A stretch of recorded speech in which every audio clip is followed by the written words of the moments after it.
Hey guys, welcome to The Beat Goes On, and I have got... We're Rocket Steadman. I'm Dave. I'm Will. I'm John.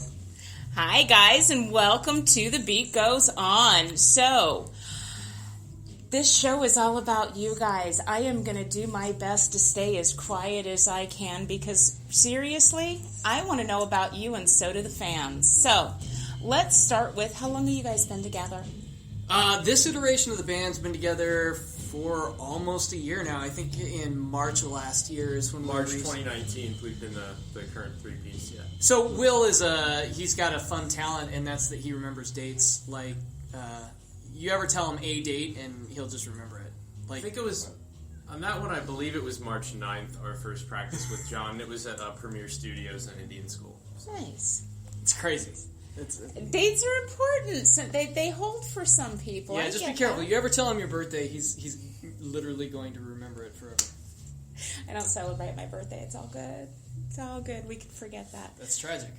I celebrate other things. All right. We had a major family thing happen on my birthday, so I just kind of would rather celebrate other things around it.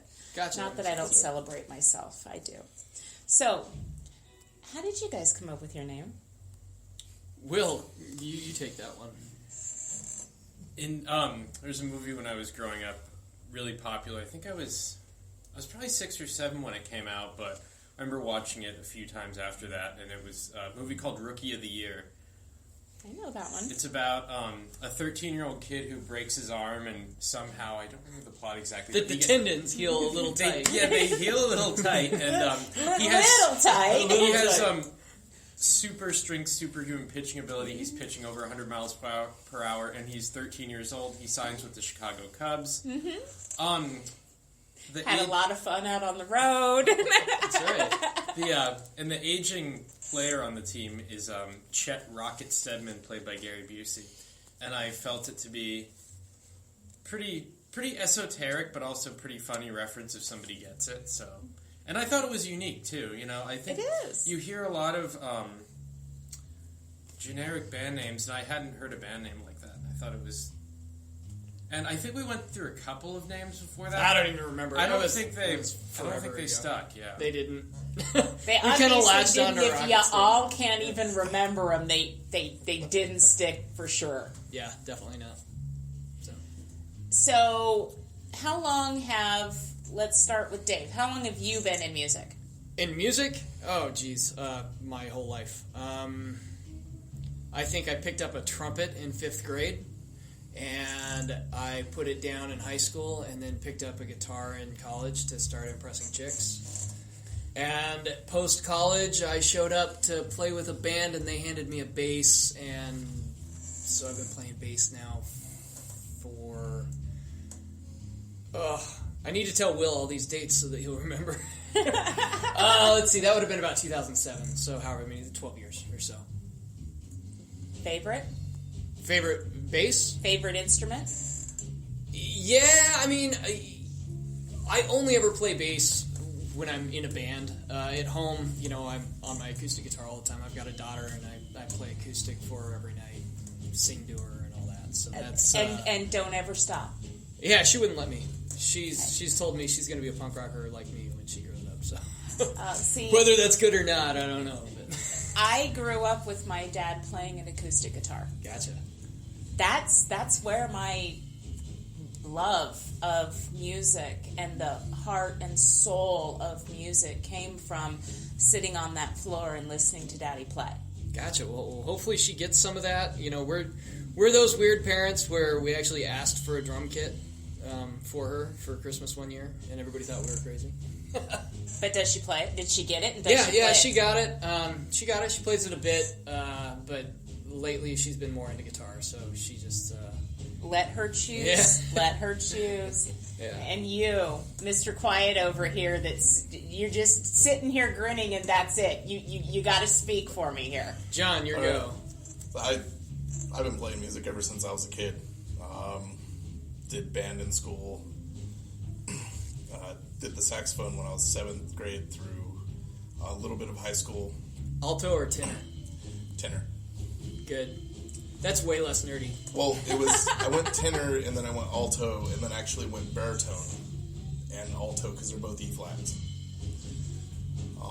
Because they need baritone, so I practiced on a alto, and then you play the same keys on the baritone. Little sax trivia for you. Yeah, There you go. in case you wanted. It was an easy transition between the two. Well, it's baritone sax are high costly. I grew up really poor, so but alto sax you take home, and it's easier to move than a giant baritone saxophone. So. My sister played the alto. But really, I moved into my cousin and I. We always played music since we were a kid. He always played guitar, and I started off playing drums, and we started a band called Halfway, and we started playing in that. But we got another guy to play guitar. Then I moved to bass, so I learned a little bit of bass. Because there's so many people that came and played drums, and they were a lot better than me at the time. Other than that, after that, I moved out to Arizona, and that kind of went quiet for a good period there. And really, I decided to get back into music. Looked up on the internet, see if anybody needed a budget drummer on Craigslist, and found Rocket Steadman, and they adopted me. So, we know that Dave's background is, or his preference is punk. You? My preferences are, a lot of the underground punk in the 90s and 80s. So like the Faction, Adolescence, and then getting in more of the more mainstream 90s punk like NoFX, the Vandals, things like that. And you, sir, our non-internet. I would say alternative rock, definitely, mostly 90s alternative rock. Pop punk, of course, mostly 90s pop punk. And everything from alternative country to classic rock, but I would say just pop punk. Pop punk All of you are in that punk alternative I would genre. say, hardcore punk was never really my thing because I always favored the melodies, the vocal melodies in the pop punk. So it wasn't just the heavy guitars in the pop punk. I like the melodies just as much. That's why I love stuff like the Beatles and even some of that old 60s pop because of the melody. Yeah. You know? So Influences. Oh, that's hard. I think when you start diving into influences, there's different influences. There's the stuff that shaped you as a person, and then there's the stuff that shapes your writing. And I've been racking my brain on what shapes my writing, and I honestly don't know. These two have more of a influence on my writing than any famous band. But the stuff I listened to in my formative years was stuff like Yellow Card, Something Corporate, Vandals. Stole my answer. NoFX. Everybody goes through a Ramones phase, but I'm also a huge Zepp fan. See, even I have gone through a Ramones phase. Yeah, everybody that does. says something since I'm a country girl. Yeah. I'm not as country as I keep thinking I am. Well, you have that event coming up now, right? That's the Country or whatever. Right? Yes, I get to go back to my country. That's when I started doing this. I've got a son that's almost 23. All right. When I started doing this, he happened to come over to have dinner with his girlfriend one night, and of course, me being the excitable person that I am, I'm like, oh, blah, blah, blah, blah, blah, you've got to check out this new group. You've got to check out this group. Thinking I'm being the cool mom, showing him that I'm up to date on the music that's going out right now. And I played it, and he dug them. It was Oddity Paradox. He's like, yeah, they're all right, Mom. It's not my stuff, but they're all right. He likes Flogging Molly and that whole genre. There's like 3 or 4 bands. It's like that Irish punk. Yes. Or fake Irish punk, as it may be. Depending upon Flogging Molly, I can't I think they're from LA, but the frontman's Irish. So. Oh, is he really? Yeah, I didn't know he was actually Irish. Okay. So he looked at me though. I was telling him, yeah, I'm going out and checking out these bands, and this was before I had started the local beat. Gotcha. And he looks at me and goes, Mom, what are you doing? I grew up to you listening to nothing but country, Mom. And I'm like, Yeah, but baby, do you know what your gift from your dad to me was? For giving birth to you and giving him a son? And he said, no, what? And I said, tickets to Metallica. and That's a good gift. I thought it was a phenomenal gift. It was his, redeeming quality other than he gave me an awesome son. You know? If everything he did was as cool as tickets to Metallica. Were they good live? How are they live? I loved them. We were in the nosebleed section of the Key Arena. Sure. But it was Metallica. Yeah. Nosebleed section of the Key Arena is still cool when it's Metallica. Right. I just couldn't see them because they were all ant size. Right. Well, that's what the big screens are for, right? We didn't have those. Oh, no. We're talking 23 Yeah, years Metallica's been ago. playing arenas for a long time. Yeah, and the Key Arena is actually not a good arena to play. You get that high up and you actually have speakers in front of you. Oh, geez. Is it in that complex with the Seattle Center Yeah. and Space Needle? Okay, yeah, I know where it is. It's a cool area of town, Yeah. but it's not a cool arena for a band to play, and it's great for basketball. That's about it. So, favorite song, Dave, favorite song that you guys do? My favorite song that we do when we do it live is it's called "Slap in the Face," and it's entirely this man's child. He brought it to the band and said, "Play this." But I get to go wild on bass on it, and I get to sing and dance. And Is it an original or is it? Okay.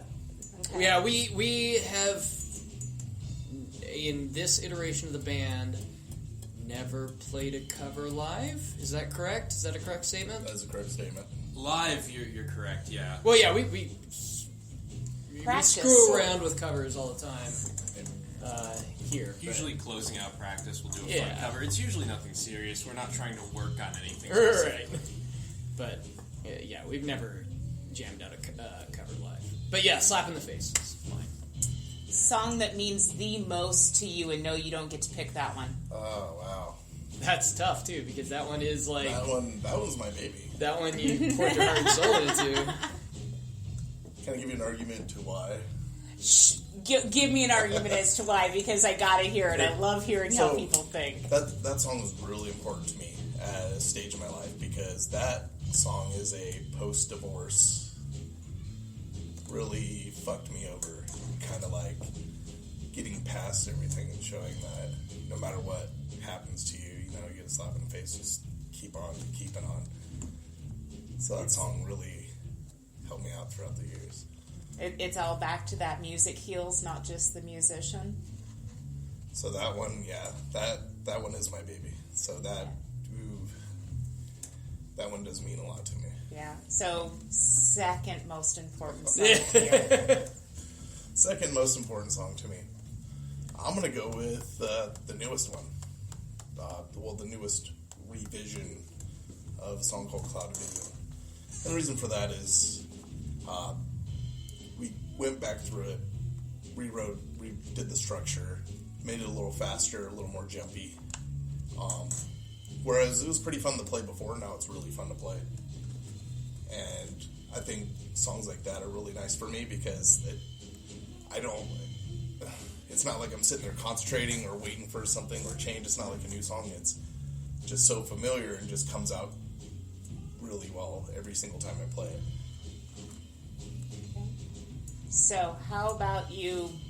Favorite, most important? Take your pick. Which song is? I really what like song does it A for you? song that we do called Non Sequitur. We played it every set. I just remember finishing it and being really satisfied with it. And it being, almost complete, give or take a lyric or two. So I just remember just being satisfied with that one. I think it's catchy. I like the do-do-do's that we do. I like that as a hook. I know it's generic, but I think it sounds cool. It does, yeah, sure. I really like that song. That's probably my favorite that we do.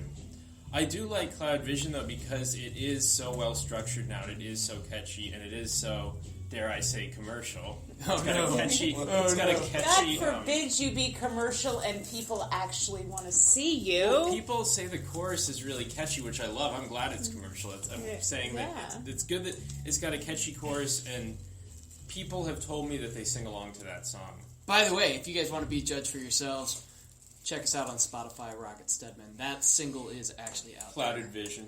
Well, On Spotify. you guys realize that by the time this goes live, these songs that you have just mentioned, we will be giving this to Jim Stark, my partner, who will be taking those songs you mentioned and putting into this interview.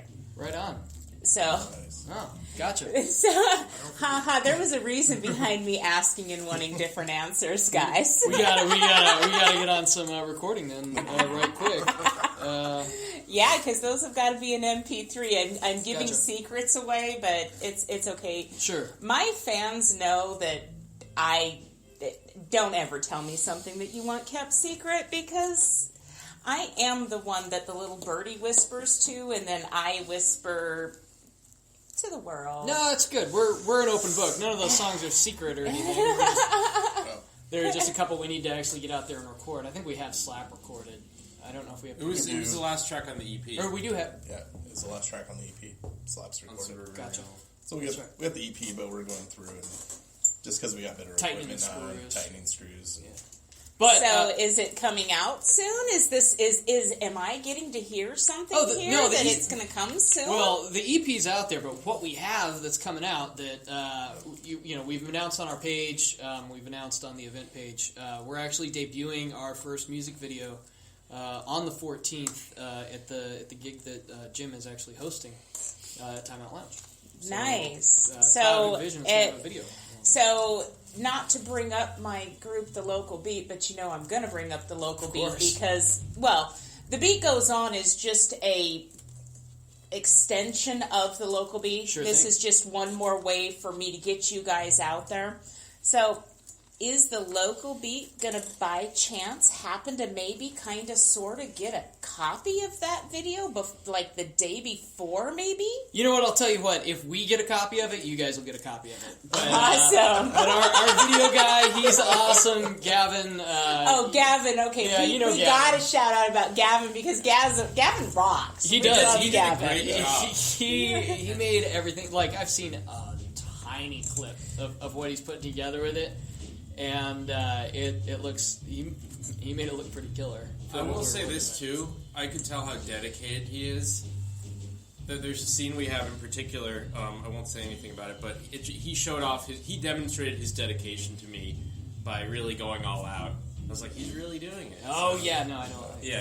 That's We awesome. gotta keep a little bit of tight lip because I don't want secrets out unless I'm right. the one getting to release That's them. right. I That's am right. the only one that gets to release the secrets, you guys. got it. But yeah, the local beat will definitely be involved, and I'll be spamming the wall as I tend to do whenever we put something new out there. You guys know that I absolutely don't mind as long as you don't block the feed down so that nobody else can spam it. I'll try not to. Okay. Just play nice with everybody because we know the number one rule in the local beat is be nice. And I made that rule for a reason. We all get enough negative feedback in our day-to-day lives. And because I have so many musicians in my life, I happen to know exactly how many times y'all get told no before you get to hear a yes. Oh, it's crazy. Yeah. I really didn't want my page to be one more place that the musicians got that negative crap. No, it's great. You don't need it there. And I was kind of mentioning this earlier. The local beat really came around at a good time for Phoenix music. A lot of bands were talking about how, there were some venues shutting down, and a lot of the local bands were trying to figure out, what the next step was. And, right around that time, everybody's planning out these, let's get together and let's talk out what the steps going forward are going to be for the local scene. And then here comes the local beat, and now we've got an awesome music community, and I've had to arrange a couple of gigs myself. And when you gotta fill that last slot on a bill, it's great. So Well, and I like... Thank you. You are so welcome. I like the fact that myself and now Penny, our newest member of the team, get to go out and take those live videos because I happen to know that some of the people that book shows actually check those videos out to see if they want to book with bands. right. I've had bands come back to me and tell me, Yeah, we got here, and here all because of the videos that you guys took. And for me personally, what that did for me was to spur me on to make me work harder at making my videos, because I take them with my cell phone. Yep. And there is nothing special about what I do. There's nothing wrong with taking it with a cell phone. Cell phone cameras have come a long ways in the last 5 years. But it's trying to make sure I'm getting those good shots, trying to make sure that the whole band is getting showed off, not just any one particular person in the band. And it's been very helpful, and that I appreciate that I've been able to help you guys and give back for what I get from you guys. So on that topic of venues, what's your favorite venue to play so far? What you've played, where was your favorite place? I'm going to let these guys go because I've answered this question today on the local beat. So go ahead, guys. For me, I'd say Timeout Lounge. What do you like about it? I just think it kind of encapsulates everything a good punk dive bar should be. It reminds me of bars I've seen in different cities with, vibrant punk scenes. I really like the Timeout Lounge. It's small and it's intimate, but it's also, you can be loud there. The crowd is usually good. I also love the location right there in Tempe. So it's by, 51 West isn't there anymore, but it's by Yucca Tap Room. They're all kind of in the same area. So I would say Timeout Lounge, yeah. How about you? I'm actually torn because of the Timeout. Actually, I'll go there, even not when we don't play, just because they got free pool if you go before like 2 or 4 or something like that. So I really like every time I go there and play, just because I always have a good show there. But I got torn because we played a show at Gypsy Roadhouse, where I didn't really think nothing. Gypsy's Roadhouse is a staple. I didn't think anything was going to come of it, but man, we had a lot of fun. The other bands that were there, they stuck around. They were getting into it. was awesome, yeah. A lot of people at the bar were getting into it. The bartenders really liked what we were doing. I just felt like we got a really good reaction from playing there. Gypsy's Roadhouse, like I said, it's a staple in the community. Scott Rowe works really hard to get good bands in there. He does. Yeah. I love going to Gypsy's because I feel like I'm surrounded by family there. I'm spoiled. I will be the first one to admit that I am spoiled. When I go to a show, I'm always surrounded by family. The bands make sure that I feel that way. They make sure I know I am loved and appreciated. But seriously, the bartenders at Gypsy's make me feel loved and appreciated. I walk in, they know, they see me at the bar. The first words out of their mouth is, "Your Diet Coke?" And yes, please. They know. And I'm not used to that. So it's like, yeah. I feel like I've come home to Cheers. When we played there, we played there once. We've actually got a show coming up there again that Scott's putting on. But when we played there the first time, we had zero expectations going into it, because you see the pictures on Facebook and you're like, okay, they set the band in a corner and you play, so you have zero expectations going into it, and then you get there and the place is packed out. Yeah, we played a set after midnight, and that was our latest gig. It was like we were dragging by the end of it. We're like, oh, I'm so tired. We're all old at this point, and so we're like, we gotta wake up in the morning. But still, like, the crowd was still there, and they were all there to see music. Which a lot of times at bars, we've played a lot of bars. A lot of bars, the band is there, and then it's kind of that everybody that's at the bar is to be there at the bar, and there happens to be a band playing. But at Gypsy's Roadhouse, it was the crowd was there to see the band, and they stayed till the last band. I have literally walked into bars with bands and had the people at the two people at the bar look at each other and go, "Oh, they're playing music tonight? Okay, we're out of here." Yeah. I was like, are you insane? Right. So if you guys could pick, and we'll start local, one local venue that is like your goal venue. What is your goal venue here local? I've got an answer to that question. I've wanted to play it for a long time, just because I went to U of A, Bear Down. I really want to. It's kind of local. I want to play the Marquee. Or sorry, not the Marquee. Oh God, that's terrible. I want to play the Rialto down in Tucson. Nice. I've heard about the Rialto. Oh man, I just like the name of it. It sounds fancy. I've been to so many shows there. I've seen Yellow Card there probably 8 times. And I just want to be on it. I've got a buddy down in Tucson who's played on it. I'm just no end of jealous. Jelly's coming out. Coming out. How about you guys? Dream local venues. Well, venues. I don't know. I'm going to go with this first answer. I really like the Marquee. Only because I've seen almost everybody come through there and play, and just always had a really good time there. You brainboarded it into me. That's what happened.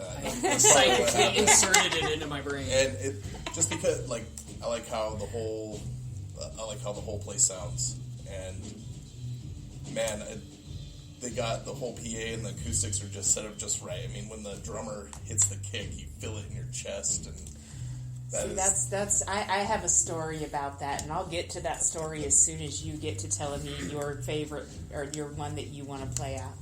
I'm actually going to say the Marquee as well, just because it's such an iconic local venue. I saw my first concert there when I was 16. I saw Static X there with 2 of my friends, and it was an amazing time, and I've seen a couple more shows there. And yeah, I just really like it. Like I said, it's an iconic venue, and it's a big deal to play there.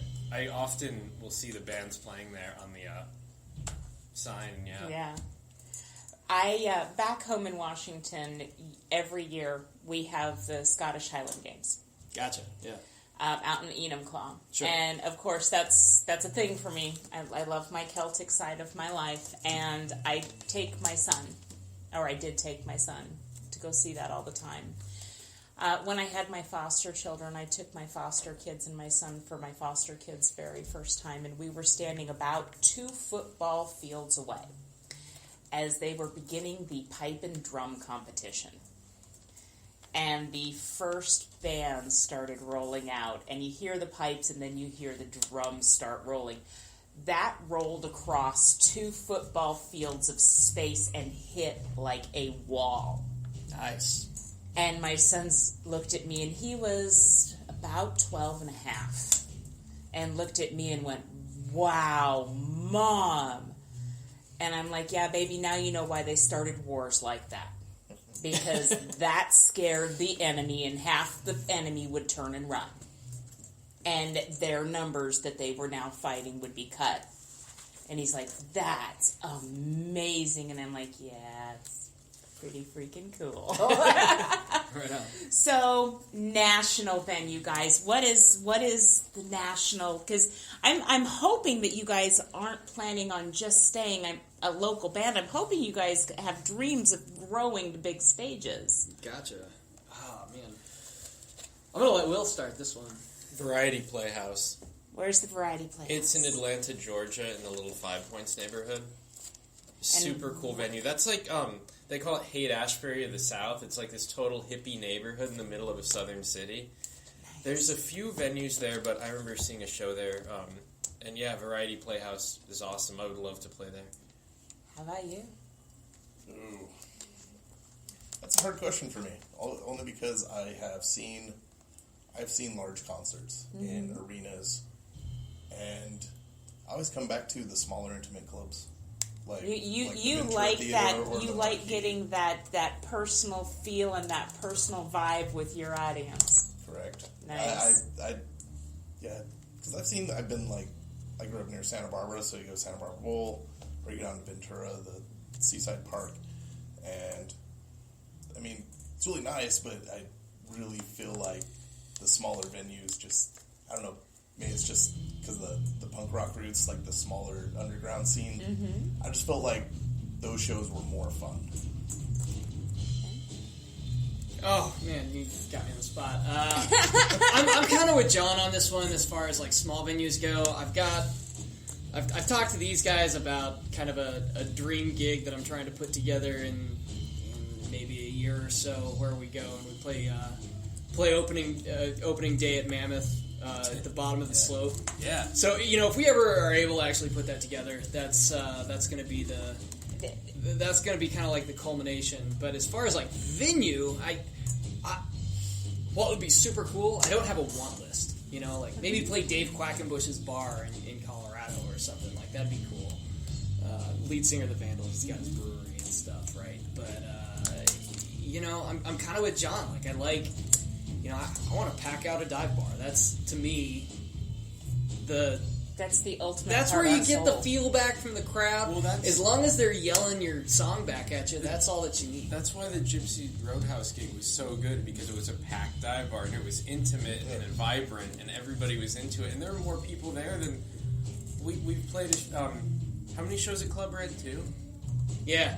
A couple shows at Club Red. Yeah. And Gypsy's Roadhouse, just the crowd, it was so much bigger there. Yeah. I was so into it. It was cool. Yeah. See, and that's I love Club Red though. I was just at Gypsy's I lose time really bad between my day job, that my work schedule is Thursday through Monday, and then Saturdays and Friday nights and Saturday nights I'm out in the scene for the music and the shows. Sure. My schedule is all kinds of sideways. Well, now you've taken on a podcasting exactly aspect to it that fills up your Tuesday through Thursday. And I turn around, and also the videos that Penny and I take, we upload to the YouTube channel that we have that supports the local beat. So it's this. We got lots of irons in the fire, but the 50s show at Gypsy's. You guys weren't there, sadly. I wish you guys would have had a blast. This was Metal Pace tribute to the 50s, and they did it in style. Yeah, our buddies were there, the posters. Yes, they were, and they did a great job. For that, Every show we've been playing lately, we seem to be on the bill with the posters. So they're a neat band. It was such a great night. I had actually planned to head out about midnight, because I had to go to work the next day. Yeah.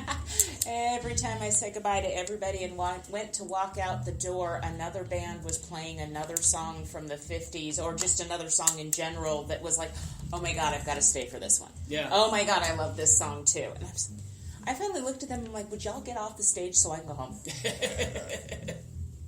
Yeah, the first band I was ever in was, well, not the first band that we actually played and gigged. It was a Beatles cover band, and just sometimes playing those oldies is just kind of cathartic. Just rock out. You don't have to put a lot of thought into it. It just kind of go on autopilot, and doing punk covers of some oldies could be fun sometimes. So Yeah. maybe if they've got another one, maybe we'll be involved in that. Well, I happen to know that Scott is looking to put together another 50s show. He is actually that one was such a success that he is actually in process of planning another one. Gotcha. That he is staying with the 50s theme, even because everybody really loved it. And I'm sorry, I don't care how old or young you are. Everybody knows music from the 50s, whether they realize it's from the 50s or not, because it's so in our history that, right. Whether you're thinking about it or not, it's there. No, it's not exactly from the 50s, but we should do that. We should do a show like that, but then do the whole Grease soundtrack. Tell me more. Yep. Oh, guys, you guys had Well, the Vandals do a cover of "Tell Me More." Actually, Oh, nice. Yeah. I didn't hear that. yeah, they got one. Check that out. See, it was weird because Brian Mogul was involved in that 50s, and he was doing show posters. Now, when I think 50s, I go exactly where you just went with the bikers, the greasers, the guys working on the cars. Right. That's what 50s is to me. And he went and took it sci-fi. Oh, really? So he was I forget that there is a whole level and aspect of sci-fi right that revolves around the 50s. And I'm like, oh, yeah. like Oh, that. it's What a Buck Rogers type. Exactly. Yeah. It's the 50s really does have a very wide span of different things that can feed into it. Gotcha. Gotcha. But most of our guys went with the standard music. We had Oddity Paradox doing Splish Splash, and Oh, yeah, sure. we had Scott Rowe did Rock Around the Clock. He really should have opened with that song. The whole show should have started with that song, because that is Yeah, it's pretty epitome iconic, of the right? 50s. Yeah. So, next show, guys, what's coming for you? We got a whole slew of shows coming up. The next one's one I'm organizing out at Yucca, February 13th at Yucca. Yeah, I had it written down wrong. So we're playing February 13th, free show at Yucca. We're playing with the Christopher Walkens, the Posters, and Pop Icons. So, guys, remember, if you go to that show, I happen to have heard a rumor that the Yucca pays the bands based on a percentage of the bar tab, and it is only the bar that is in the music area. So make sure if you're going to that, you are drinking from that bar, so that our musicians are actually getting paid what they're worth. Yeah, you don't need the fancy bar from the drinkery next door anyway. Have you been out to Yucca? I have. I went and checked it Yeah. out. I was kind of impressed. I have to admit, I dug the space. Oh, yeah. Because you've got 2 rooms that are video games. Right. And then you've got the music area, and then you've got another room that I don't know what they do on that other side, but it's a huge You're space. talking about the one that, like, you would turn left right as you go in? As you come in, it's off to Yeah, the that's left. their, like, they've got, like, craft beer on tap and stuff. That's Oh, that's okay, it's what the I'm talking frou-frou side. about. Yeah. That's for the people that are no fun. Right, yeah. Okay, People yeah, take their you- beer way too seriously. Yeah, no, guys, stay in the center room or go into the video games. You can still hear the music in the video game area, and you get to play video games. But, yeah, make sure you drink from the center bar, because that's the one that's going to pay our musicians. Yeah. I drink from the center bar. There you go. There you go. So we got that at Yucca. The very next night, we're doing Valentine's Day Massacre, put on by Scott Rowe. I am probably going to forget somebody here, but there's a giant... Actually, I think that's Jim. Oh, yeah, you're right. Jim Stark. Sorry. I just want to make sure. No, you had it right. I was thinking Jim Stark, and Scott Rowe came out of my mouth. That's all right. I do that all the time. Back shows, so it'll be exciting. Yeah. We're going to see if my voice holds up. Jim Stark is amazing. You guys have worked with him in the past. Yeah. Yep. That man is so outrageously hilarious. He is. Him and coming out and all of his funny dress up stuff, and I look at him and I'm like, I do not have the guts to do that. I don't. I get a couple of the bands, like Sean of Desert Vikings. He's one of the guitarists for Desert Vikings. He teases me because, number one, I don't like shows that are too showy. Theatrics aren't a part of music for me. I want the music. I'm a purist. Gotcha. I agree. And number two, I don't care what I'm wearing. I'm dressed. Shut up. I show up to metal shows in Wranglers and cowboy boots. It's me. That's really who I am. And he likes to tease me about both of those things. And I look at him and, again, tell him, shut up. Sure. Leave me alone. But, they're all family, so what the heck. So no Aquabats? No. Oh, man. You're missing out. You got to see an Aquabat show. You got to see Aquabat. Getting the costumes, they battle I've monsters. seen Potty Mouth. They were like way too over the top for me, number one. Number two, I really couldn't understand what they were singing about. Oh, really?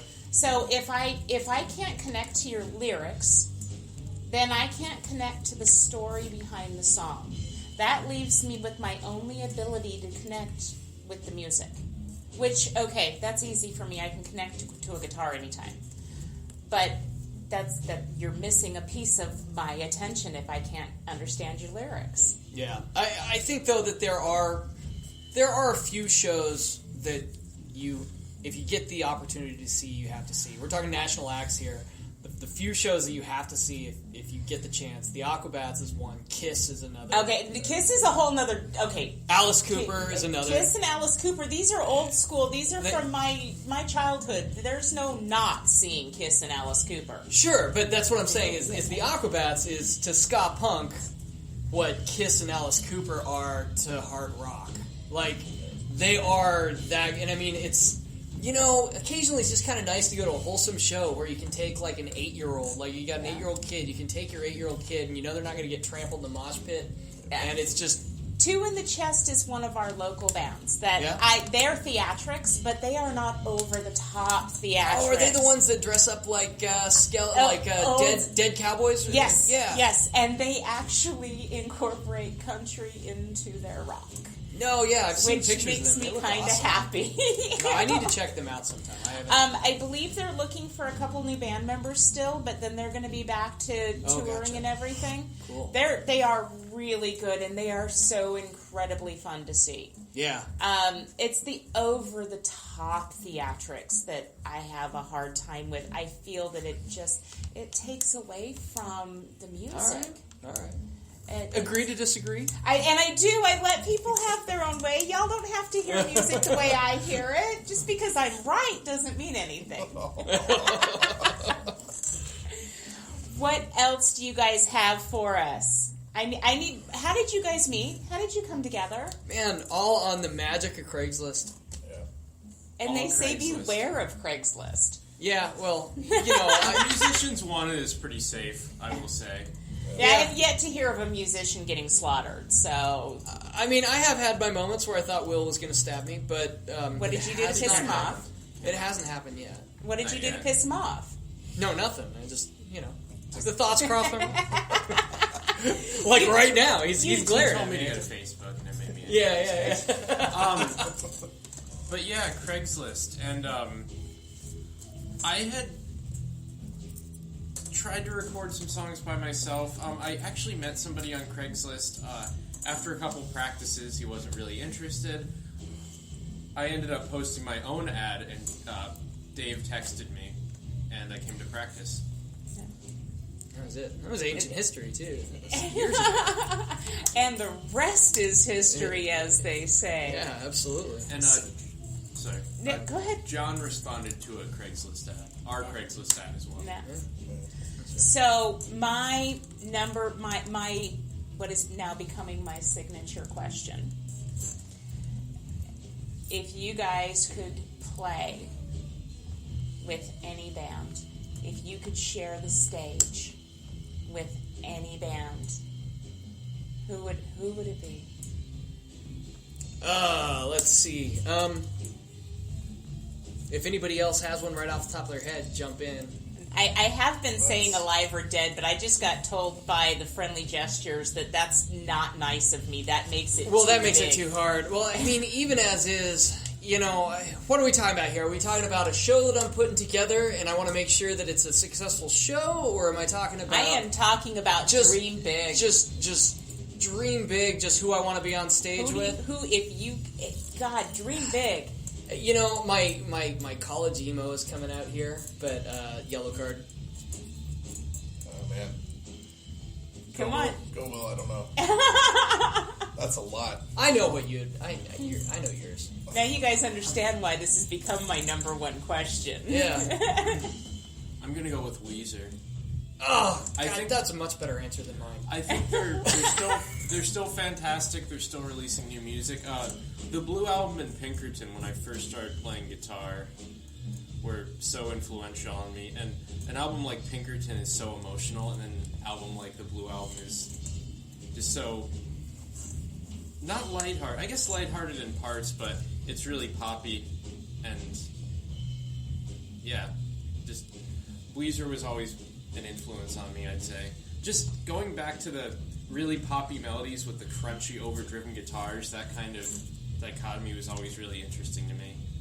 It's funny that you keep saying poppy in with the punk, because I thought I was the only one that really felt that way about punk, that bounciness of it, the older punk, the Ramones, that bounciness that they have in their music. That's what I like about the Ramones punk. were totally poppy, yeah. They even covered a lot of pop songs, like old 50s pop songs. California Sun. Yeah. I'm going to go... I keep coming back to it. Might be cliched, but No Effects. Always been a big part of my life ever since I was introduced to him at 7 or 8 years old, so... I don't know that there can be cliches in picking favorite bands, okay? But like growing up punk, that's like, oh, so, like everybody knew him, now nobody knows. But I've seen him over 20 times, and every time just looks like a great show. Like everybody just has a lot of fun, and I don't know, I'd want to be involved with that. Did I ever tell you I missed seeing them in college? Because... Yeah, you told me. Well, so I missed seeing them in college once because the tickets were $20 to see them at the Rialto, and it was like I could go see NoFX for $20 or eat that week, and I was like, I gotta eat, and I've kicked myself ever since. I've still yet seen the adult NoFX decisions we have to make, it sucks. Yeah.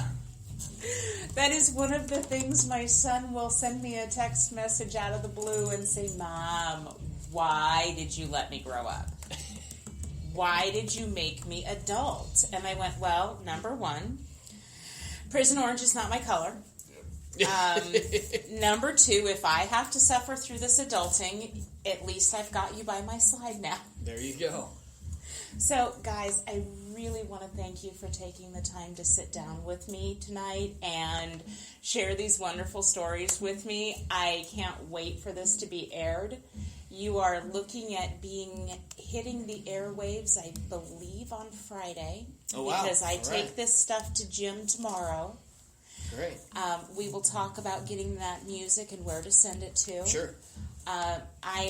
Thank you for sitting down and talking with me on The Beat Goes On. I can't wait for your next show. I promise I will be making it out to a show. All right. I can't say when because my stuff keeps booking up on me faster than I know. I've literally had to start using my calendar to schedule stuff. Sorry, I couldn't quite hear you. Oops, Yeah. somebody's phone You is just talking. set off Siri. Nice, I set Siri off. Awesome.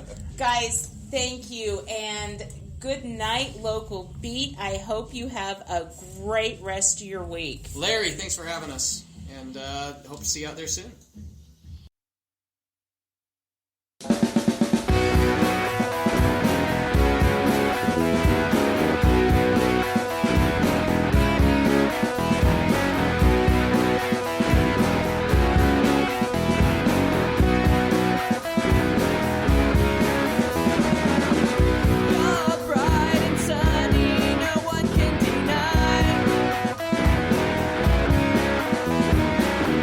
So I've done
All right, you guys, you've been listening to The Beat Goes On right here on James C. Stark Radio with your host, Larri Mama Bear King. Tune in and stay awesome, you guys. If you'd like to be part of the show, give us a call, 623-910-0265, or throw us an email at jcsradio@yahoo.com. Peace out, you guys. Have a great day, and we'll see you next time.